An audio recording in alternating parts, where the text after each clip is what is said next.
they're encountering right now heavy traffic heading their way to Guadalajara City. So I just stayed here because I didn't want to get into any panic. So let's see what happens. Also, I want to take care of my house in case of there's a major disaster, as they're saying, no? So they are saying a potential for major disaster as we're looking at some of these pictures. Why not heed the warnings, Barbie? Why stay put? Well, I've lived almost all my life in the beach areas like Puerto Vallarta and Cancun. I've encountered several hurricanes, and they haven't been that bad. I don't know. I don't like to panic. I don't like to hear the media, but sometimes I just like to stay put or whatever, whatever I know. If something's going to happen, I just rather stay here where I know where I can move or know people, no? Understand. I'm not going to try to make you panic, but you just heard our meteorologist there sort of explaining the historical significance of this incoming storm. Let me ask you this: for people who've never been to Puerto Vallarta, what is it like? I mean, this is a massive resort city, tons of tourists. Yes. And is this a low season or a high season? Yes, this is the high season, and I heard from several hotels actually they sent all their the tourists to Guadalajara so they can be safe because they're trying to prevent, and I think that's a smart way, no, in case there's a catastrophic event. But I don't know. Yes, probably I should move around, but right now it's too late because the traffic is horrible. The airport is closed, so actually I can't move anywhere. How do you plan to ride this out? What do you plan to do for the next 24 hours? Well, I'm staying over at a friend's house with my kids and their kids and with other friends as well. Also, they have an electric generator. And in a couple of 2 or 3 hours, they're going to cut the electricity and also as well as the water. So here we have plenty of supplies, no?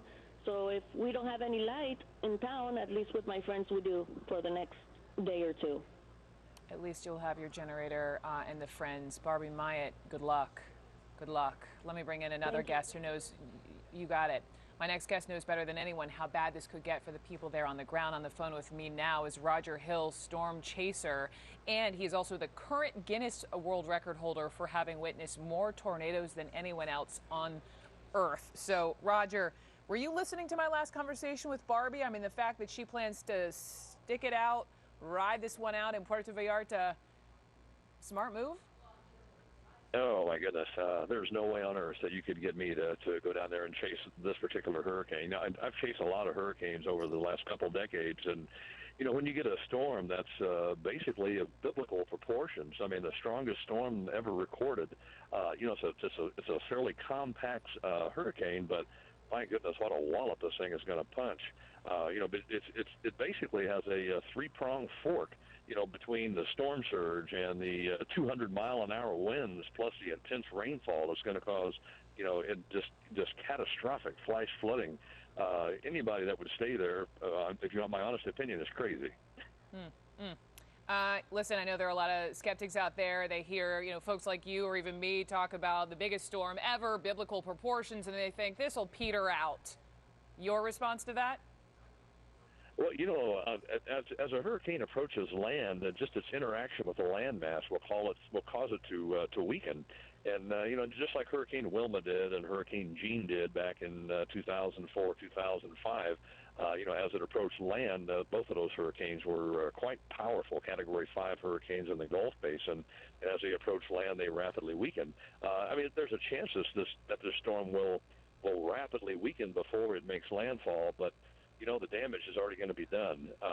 You know, once that storm surge starts building up along the coastline there, and the rain starts falling, it's too late. Whether it weakens or not, it's the damage is going to occur.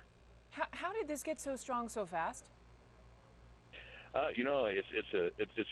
It was just an absolute fluke of nature, just to how rapidly this thing intensified. You just had to have the right conditions under a nice ridge of high pressure where there was very little to no wind shear, and had to have very warm sea surface temperatures to help generate all that energy. And it's just one of those flukes that basically go from a tropical storm to a Category 5 hurricane in half a day. That's almost unheard of.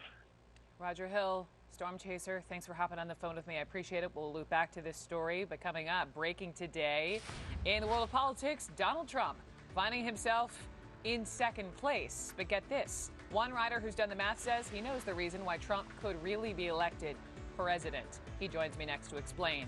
Plus, Hillary Clinton, she's smiling. Why? Because her campaign may have just had its best week ever. And we now know the name of the first U.S. combat soldier killed in Iraq since 2011. And he died coming face to face with ISIS. New details on that operation ahead. This is CNN.